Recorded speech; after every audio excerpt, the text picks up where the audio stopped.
Thousands protested on Tuesday in front of the ruling Serbian Progressive Party offices in Novi Sad after an attack on a female student in the city earlier in the day by assailants allegedly from the ruling Serbian Progressive Party.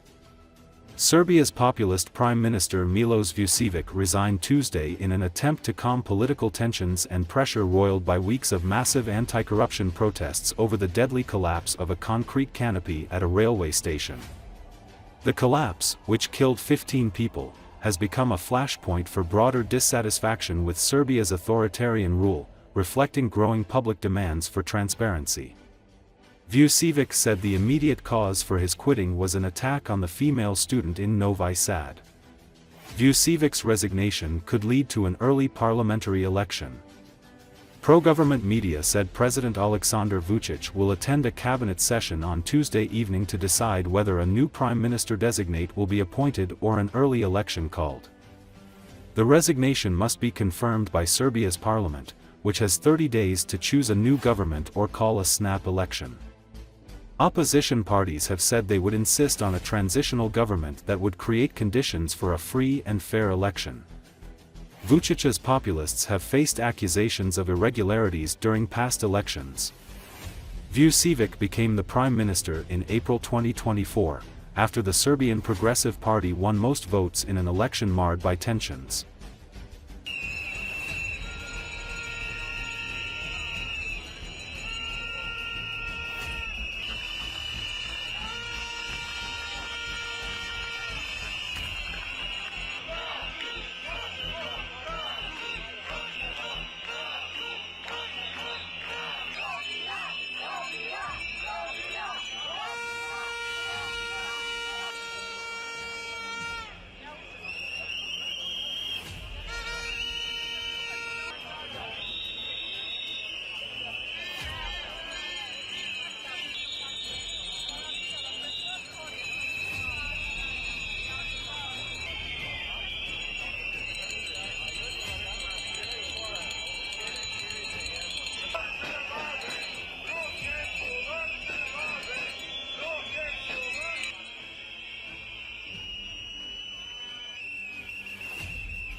Across Europe, there are signs that the continent is preparing for the unthinkable, NBC News reports. In particular, Lithuania is preparing to mine bridges that lead to the Russian Federation. Also in the neighboring Baltic Sea, NATO ships are hunting for the shadow fleet of the Russian Federation, which is accused of cutting underwater communication cables. In addition, they want to build a large anti-missile defense system in the skies over Europe, which will be similar to Israel's Iron Dome. European governments and citizens are worried that an emboldened Kremlin could deploy its army after Ukraine. There is also widespread nervousness that the new US isolationist president has suggested he might fail to protect America's historic NATO allies if they are attacked by Russia, the article notes. Despite recently criticizing Russian dictator Vladimir Putin, US President Donald Trump has shown few signs that his stance has changed significantly. In an interview with Fox News, he noted that Ukrainian President Volodymyr Zelenski is fighting with a much greater force and that he shouldn't have done that because we could have made a deal. He said little about NATO and Europe, but repeated his demand that European partners spend 5% of their GDP on defense, twice what NATO recommends. He also complained that the United States spent more on Ukraine's defense than Brussels. NATO should pay more. It's funny because it affects them much more. There's an ocean between us, he said. In turn, European officials have repeatedly said that Putin is preparing for a war with the West. In particular, for many, this is already happening since officials accuse Moscow of hybrid war attacks, from meddling in elections to attempts to shoot down airliners with incendiary bombs.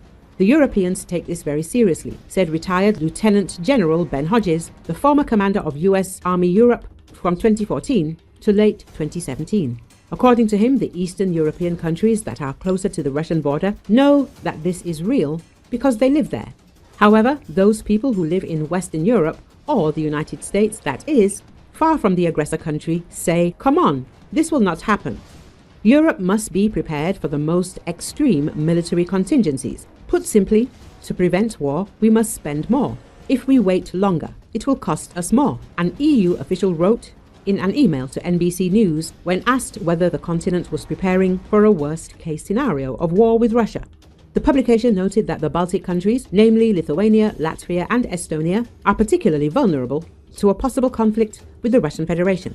Occupied for decades by the Soviet Union, these now westernized countries are just now building a Baltic defense line, a border hundreds of miles long, studded with anti-tank ditches and pillboxes.